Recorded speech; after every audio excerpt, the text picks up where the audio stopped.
naguza hivi mtoto wa mguu. Mguu imekauka na ni baridi. Najaribu kuinua hivi mguu juu haikunjiki. Yaani nilisikia nimeisha nguvu. Nilisikia sijui nitaanzia wapi. Nikapigia babangu simu nikamwambia mtoto hayuko kujeni sasa. Nilisikia nimeisha nguvu mpaka mama alikuwa anasema huyu msichana yenyewe amejaribu kabisa kusave mtoto wake. Amejaribu kuwaita. Mngetaka kusave mtoto mngemsave. Juu alishinda akiwa beg nishinda nikiwaambia ananiambia tio tunajua ni mtoto umezaa mtoto. Mimi nashangaa hiyo inahusiana nini na mtoto akiwa mgonjwa? Whether mimi ni mtoto, mimi ni mama mzima, mtoto ni mgonjwa, jaribu kungangania mtoto.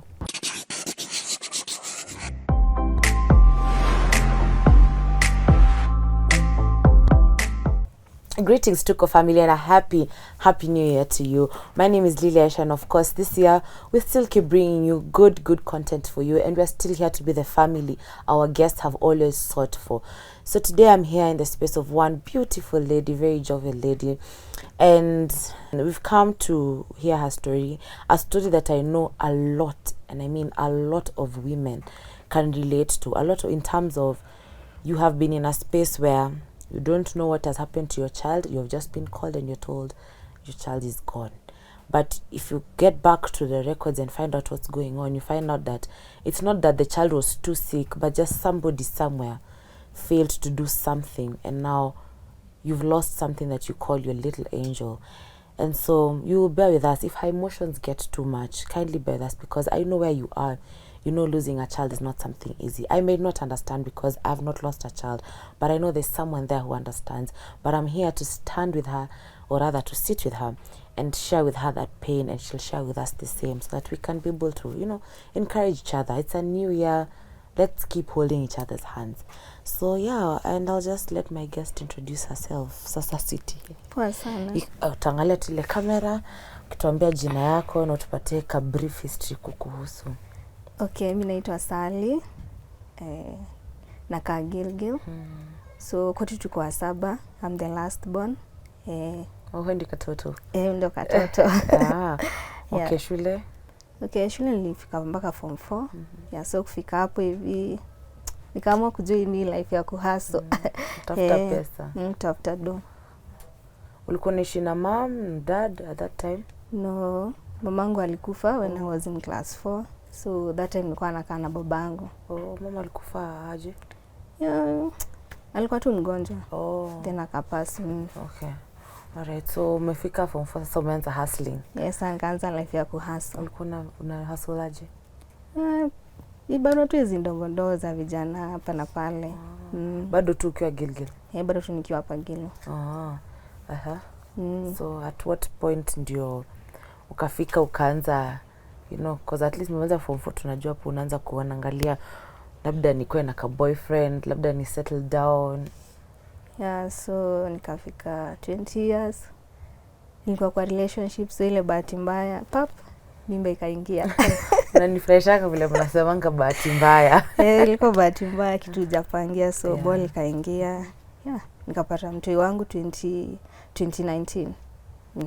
Also from when? Ulikuwa in a relationship for how long? Almost 3 years.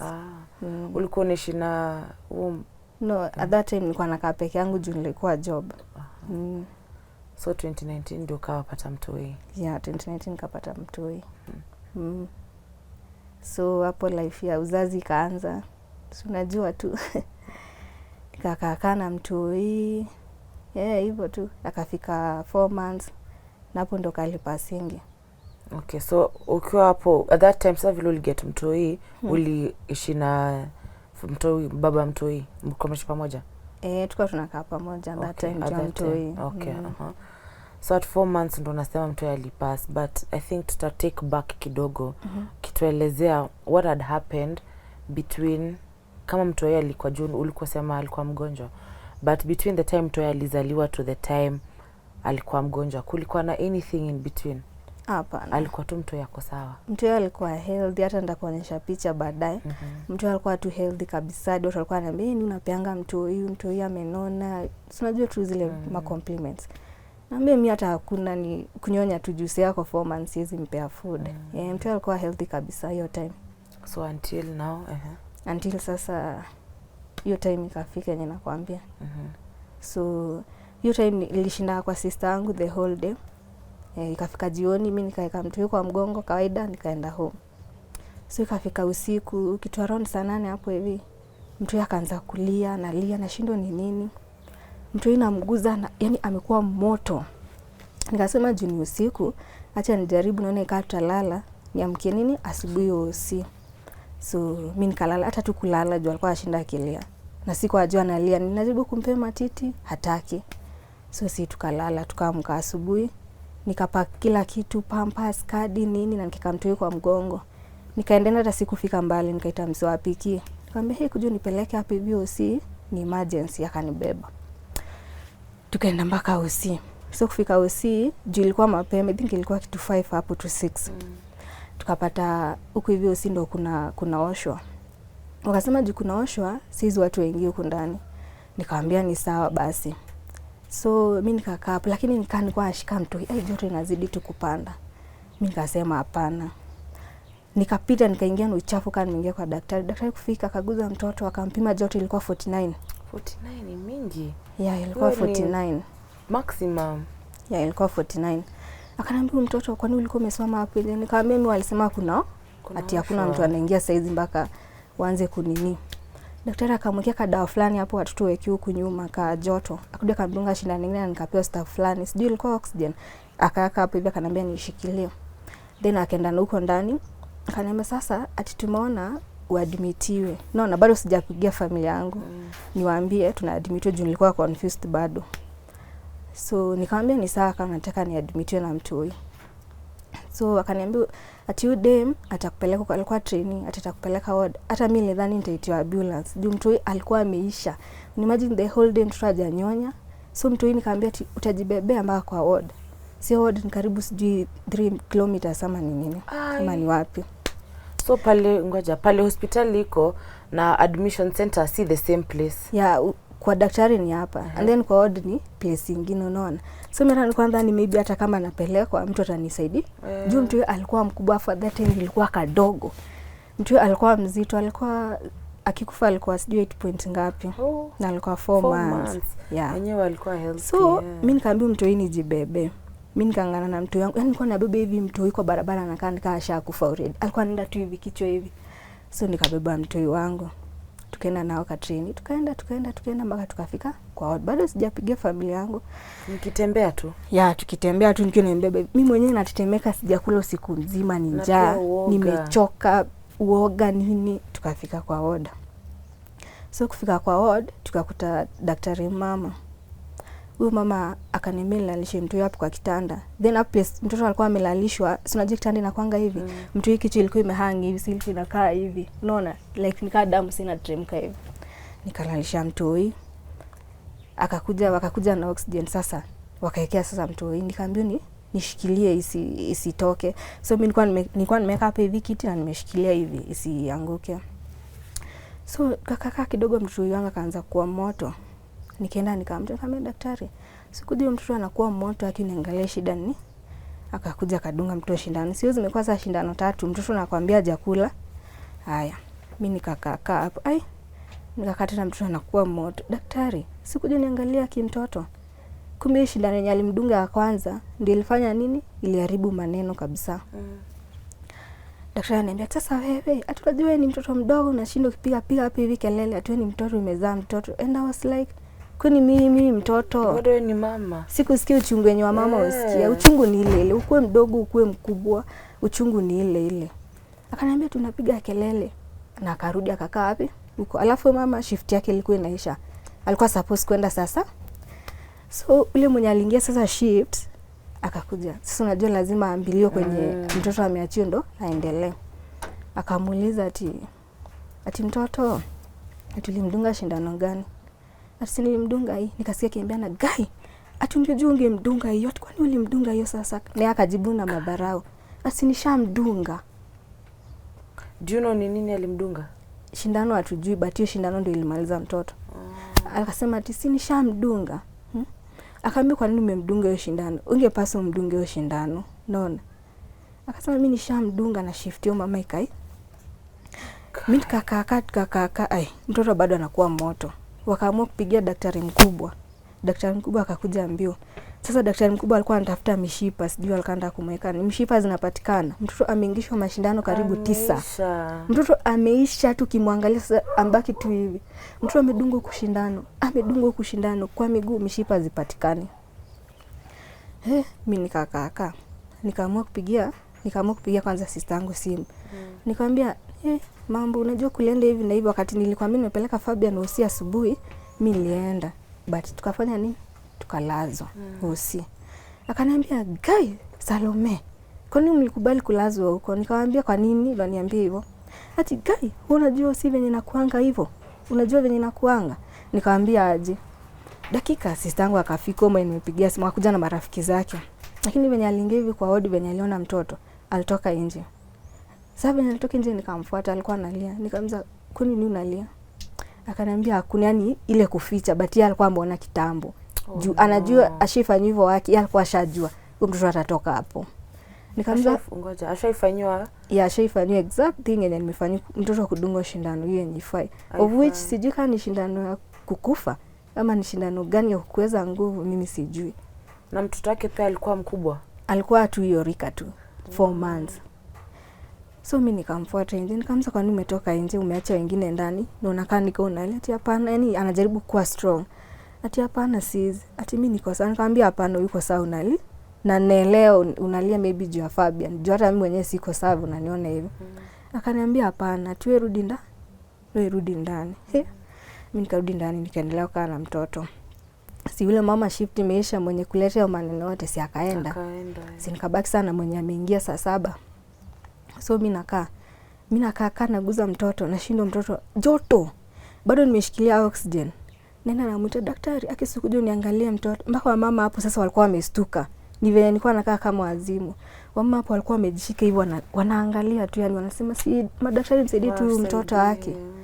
Ananiambia pana, ati unajua ni mtoto hiyo kitu aliniambia sana. Ati unajua ni mtoto umezaa mtoto. Kwa hivyo wewe ni mtoto umezaa mtoto. Haya. Mimi nikakaa hapo hivi. Sasa mimi nimekaa, naona mtu anaanza kurusha hivi mkono. Nashindwa ni nini? Nashindwa nini? Ai mimi tena nikapiga kina stangu simu. Nikamwambia hebu teremkeni. Mimi naona Fabian anarusha hivi mkono, sijui nini. Si hao walikuwa wamenidanganya ati mtoto wako na pneumonia. Walikuwa wananiambia ati ni pneumonia. Sasa ni daktari mgani vile ulilazwa hapa kwa hospitali? Hapo sasa kwenye nimelazwa. Ule daktari mkubwa akakam. Yes, alikuwa amekuja akatafuta mishipa and then akazikosa. Si ndio akaenda. Nikabaki sasa na huyu mwingine, huyu mwenye shift yake ilisha, huyu wengine akaingia. Sasa nilibaki na huyo. So huyu wa pili ndio alikwambia mtoto wako na pneumonia? Huyu ndo aliniambia mtoto wako na pneumonia. Mimi nikakaa, nikaamua kupiga bangu simu. Nikamwambia dadi, mimi vile naona Fabian hapa wamshughuliki. Sijui kama na ndarau juu niko peke yangu. Hiyo time nilikuwa peke yangu tu hapo kwa ward. Alafu ni ile wakati huwa naruhusu mwenye mgonjwa na mzazi. Nikamwambia mfanyeni hivi, akisimpige simu tupewe nini? Transfer before ikue too late. Wakapiga simu. Nikukatisha kidogo. At this point baba ya mtoto wako wapi? Baba ya mtoto walikuwa nje. Juu mtu haizi ingia, unaona. Kama kuingia ni moja moja, kama kuingia ni moja moja. So mimi nikaamua acha nipigie father simu. Nikamwambia dadi fanye hivi, piga simu hapa OC, tupewe hata kama ni transfer tukimbishe mtoto na Nakuru ama wapi? Naivasha. Tukapiga simu ikashindikana. Tukapiga simu tukajaribu kwa bembeleza. Mpaka karibu mimi niwaambie twendeni saa polisi. Tumtoe hapa na force.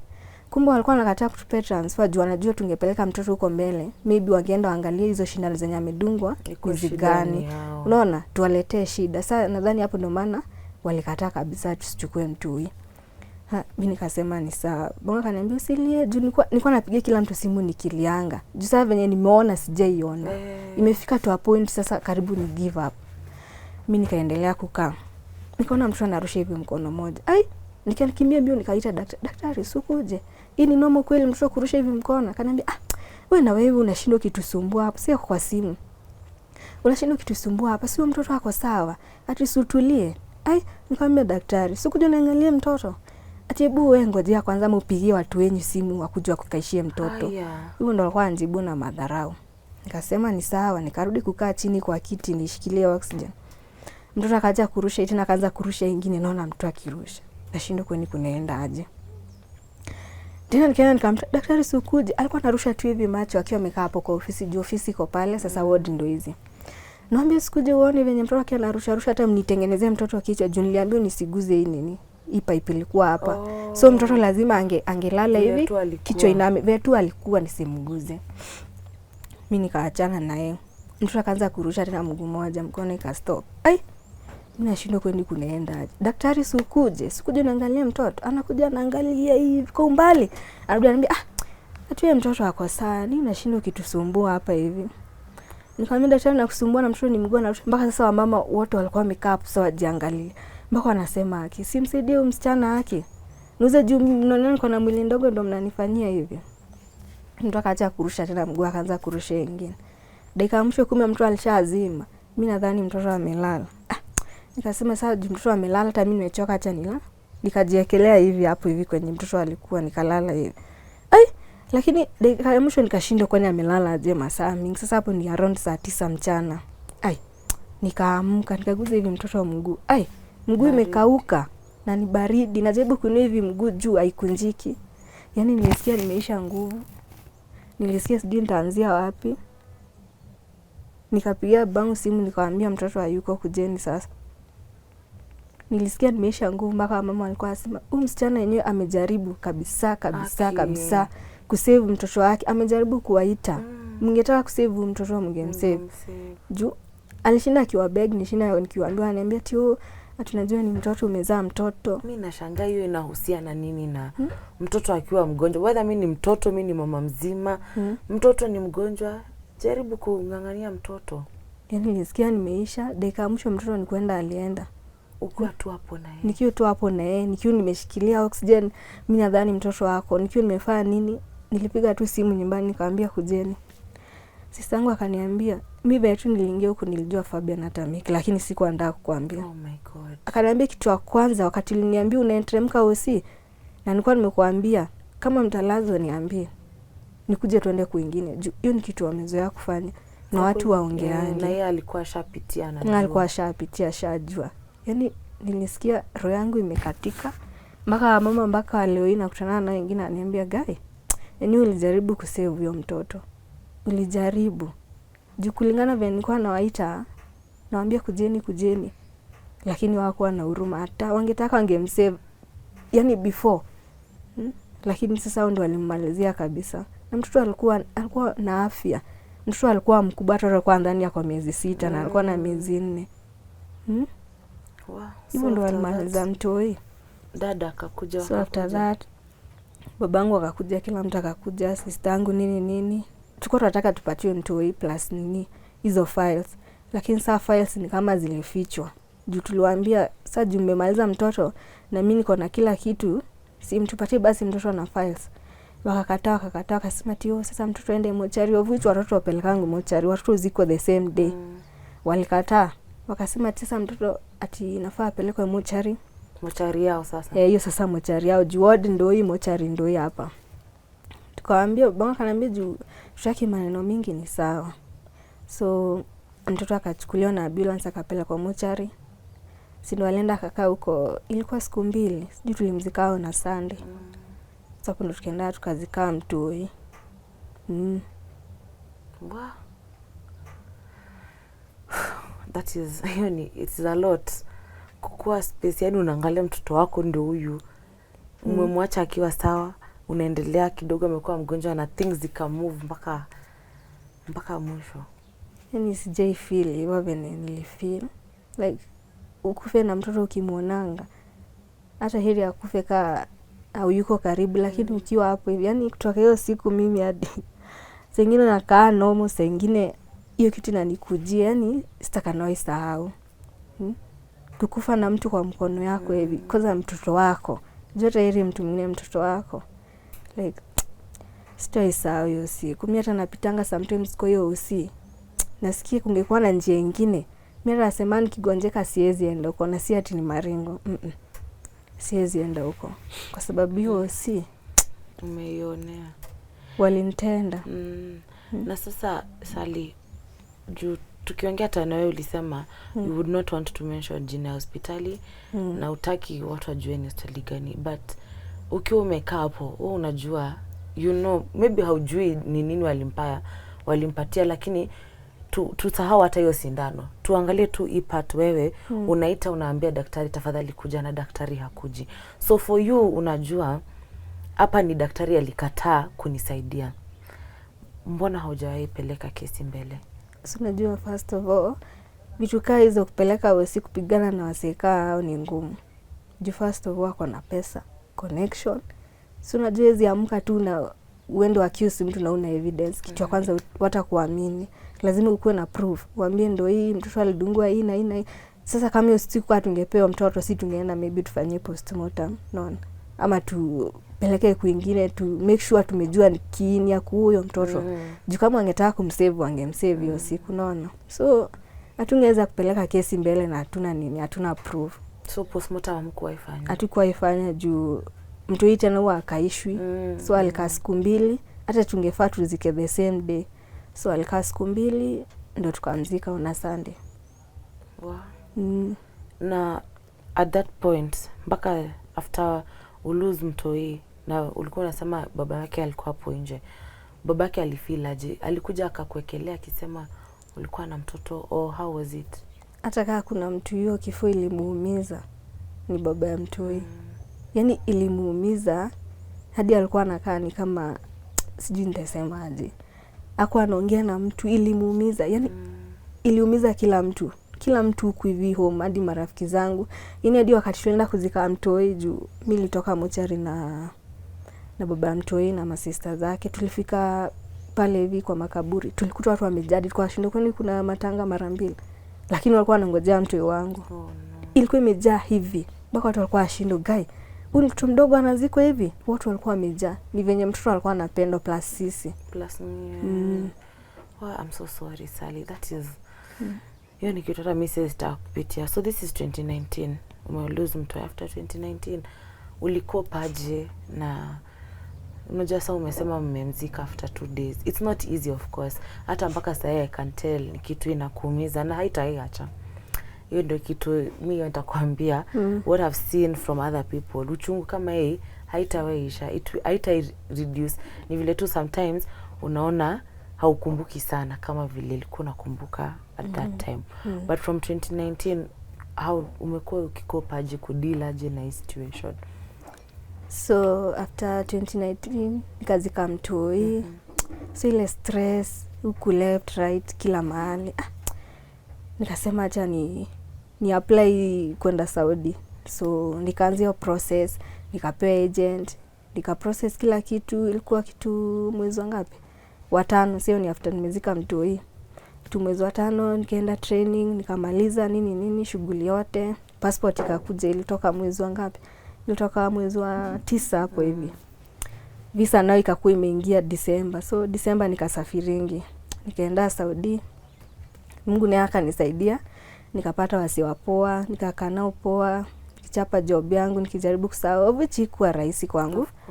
Juu kila siku nilikuwa naenda kwa bed nalia, napiga mabishti zangu, nakuta nimepost mapicha TBT za mtoto, wananiambia futa, lakini juu mimi sizifutangi, ziko kwa simu yangu. So nilikuwa naenda kila siku nalia, ama napigia bro naambia mimi huku, ananiambia jikaze, chapa job. Silienda huko ndio usahau, weka kaa huko.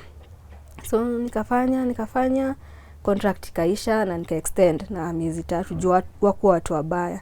So after that nilirudi 2022 March. Juzi tu? Juzi. So contract kuisha sasa ndo nikarudi home. Sign kwa almost na mwaka huku. Na ukiwa Saudi unaona ni kama that break you took ukasema uende another country, unaona ni kama ilikusaidia? Ilinisaidia juu so many things zimechange. Na saizi niko ready ku let go juu nimeaka mob toka 2019. Sasa na feel like ni time niachane na hiyo past. Kani mtoi mwingine naweza tafuta. Also you're willing to get another child? Yeah, mtoto naweza pata juu pia nazeeka. Na ni baraka. Tena naweza taka ku replace Fabian. At least ndio kitu nitoke. Sally, I'm so sorry for what you go through. I think I can't siwezi hata in 1 minute be able to understand your pain will go through. But I'm glad that you're strong. I'm glad that sahi uko in a space where you can be able to say, you know, it is well. It is well. I think the most important thing kwa kifo ni ku understand that it may happen, it is well, and how do I get past it. It's not easy. Kwanza mtoi unajua umembeba, umempenda, umemzaa, umempenda, yani ni ili unaona this is me. Unaona waki mtoto ni wangu. So I know it's not easy, and I'm so sorry for what you went through. Nashukuru Mungu amekupea nguvu. Nashukuru Mungu hata alikupea hiyo idea kusema acha tu niende mahali nitoke kwa hiyo environment. Juu pia ukikaa hapa unajua watu wanakuja wanakuambia waki oi sali pole, oi pole. So inapea inakurudisha tena nyuma. Plus kwanza ukiona maybe watu hii sasa like kama mimi huku hivi kuna watoto nilijifungua na Fabian. Sasa like sai huwa nawaona naanza kuimagine sai Fabian angekuwa irika, sai Fabian angekuwa irika, unaona? Yaani hiyo kitu inaniumiza, lakini saa ni mpango wa Mungu tuseme hivyo. Nitafanya. Mpango wa Mungu. Naacha tu. Lakini nataka kila mtu asikie. Unaona? Naambia watu wako karibu na mimi like watu walikuwa wasema ati ni mimi niliua mtoi. Walikuwa na spread rumors ati mimi niliacha mtoi akalia mpaka akakufa. Mimi kuna swali nataka kuuliza. Nani kabisa anaweza taka kuua mtoto wake? Nani mtoto wake anaweza gonjeka ukaa hapo ukimwangalia mpaka aende? Mimi naambia I wish wangeniona hiyo siku pale hivi osi.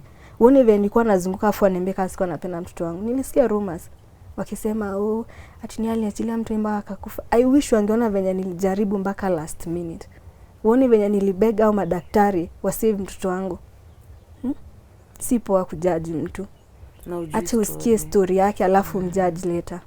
Si poa hata kidogo. Nataka kuambia kila mtu mtu nilingangana mpaka last minute. Lakini baadaye anasema walecha mtu yake akalia sijui nini. Mimi mwenyewe niliamkianga asubuhi na mapema. Watu wakiwa wamelala, wakiosha. Afu mtu anaenda spread rumors ati niliua mtu wangu. Hiyo kitu iliniuma. Nani anaweza taka kuua mtoto wake? Hakuna. Hakuna mtu anaweza taka kuua mtoto wake. Na hakuna reason ya kuua mtoto. Ningetaka kuua si mtu anamuua akiwa kwa tumbo, unangoja atoke wa nini? Because I mean umengoja 9 months plus 4 months. Na hata kubeba ndio kazi miezi 9. Si wakati ametoka watu huku nje. But ni sawa, mimi naachia tu Mungu. Naachia tu Mungu. Jota after that daktari mwenye alifanya hivyo mtoto nasikia alifutangwa kazi. Alienda hivyo akafutwa job. Saizi yako jobless. Nasikia hata anatembea huku nikaa aliruka akili. Juu ni kitu alikuwa amezoea kufanya. That's something not interesting. Si kitu moja at a point you're grieving. Sasa unaanza kushikilia ukijua mtoto wangu amekufa. Na ukiwa kwa hiyo point kuna mtu anakuja na kuwekelea mzigo mwingine. Imagine hata mtu yeye akuwa amezikwa. Wakaanza rumors. So imagine ile stress nilikuwa nayo ati naambiwa ati niuliwa mtoi.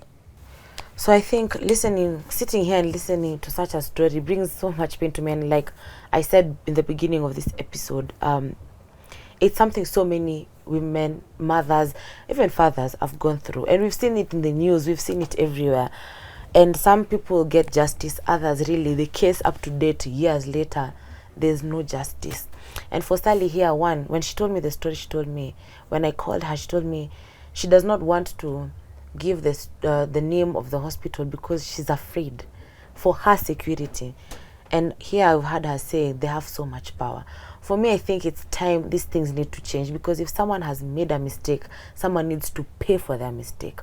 And if really the negligence was there, investigation is done and it's figured out that that is what happened, then there needs to be something that is done, because it is your right to get medical help. It is your right to get the right medical help. And it is also your right to get right if something is done to you and it's not the right way. And it pains me so much sitting here knowing that we are here telling a story, but we feel powerless. She's saying she feels powerless because hana hiyo nguvu. Wao wako na pesa, wako na nguvu, wako na connections. And for her, she's just someone who lives in Gilgil. And that's it. She told me she cannot mention because of she doesn't want anyone to know where she lives or where she is, especially to do with that hospital, because once she does that, then it becomes a threat to her and her family, and we don't want that. So I don't know, Sally, nasikia nimejaa hasira hata mimi sasa because I don't know how else we can help you, but labda kuna mtu uko nje anaweza jua. Unajua mimi siwezi kuwa niko na hiyo knowledge ya vile tunaweza kukusaidia wewe pale umekaa hapo, pia wewe hauna hiyo knowledge. Pale umefika umesema you want to just let go. Hata uliniambia babako alisema wacha tu iende hivyo. But I know in you you're feeling pain, and I know si wewe tu, inaweza kuwa kuna watu wengine pia. Unasema sister yako, there could be other women wame go through na pia wanakaa chini hivi wanasema sina nguvu, sina hii uwezo wa kusaidia, ya kupiganiana. Na labda wewe juu umekuja ukasema story hapa, wewe ndio utakuwa the savior of all these other women and anyone else. Labda hata ni mgonjwa kitu kingine, labda ni mzee pia alikuwa na ugonjwa na alienda hivyo juu nobody took care of him.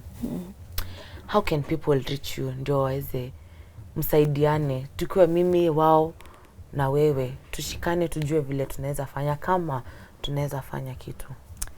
So sitapeana namba kwanza juu ya security reasons. Lakini ukitaka nitapeana email yangu. Mwenye anaweza taka kuni reach out atanitumia tu message huko kwa email. So email yangu ni sungutisalome@gmail.com. Kama unataka kuni reach out nitumie tu message huko nitaona. Sunguti ni SUNGUTI. Then Salome. Then Salome SALOME @gmail.com. Yeah. Alright, asante sana Sally kwa kutupatia story. Najua it's not easy kukaa chini kuongelelea story, kukumbuka tena ukishinda ukikumbuka hiyo siku. I know it's not easy, but I thank you very much for being very open, being candid. Na naomba Mungu sana sana unaweza pata at least kitu ile itakusaidia useme uko settled, your heart is settled and you are at peace a bit. Si lazima ukue 100% at peace, but ukue at peace a bit, and your family too, your sisters, your father, even the father of your child. Hata kama mko pamoja ni kitu mulikuwa nayo pamoja. So I pray so much that it will give you some peace, and I pray that someone out there will come and just help. Let's get together and see if there's something we can do, if there is something we can do. And if you cannot reach Salome, you can also email us at the emails provided below, and we'll be able to know what to do next. Thank you very much, guys, for being with us throughout this whole episode of Tuko Talks. Again, I wish you a very happy new year, and if you have your stories, it's a new year, email us and tell us if you want us to share your stories, if you want us to come to you. We are here to be a family, a holding hand, a form of encouragement, a form of support, a form of therapy for you, because that's why we came on here, and it's because of you. And we really do appreciate you for being that throughout that last year, and let's make this year a greater year, a year of so many success, wins, and encouragement. Yeah. Thank you again. My name is Lily Esha for being with us throughout this whole episode of Tuko Talks, and until next time, I'll just wish you a good time.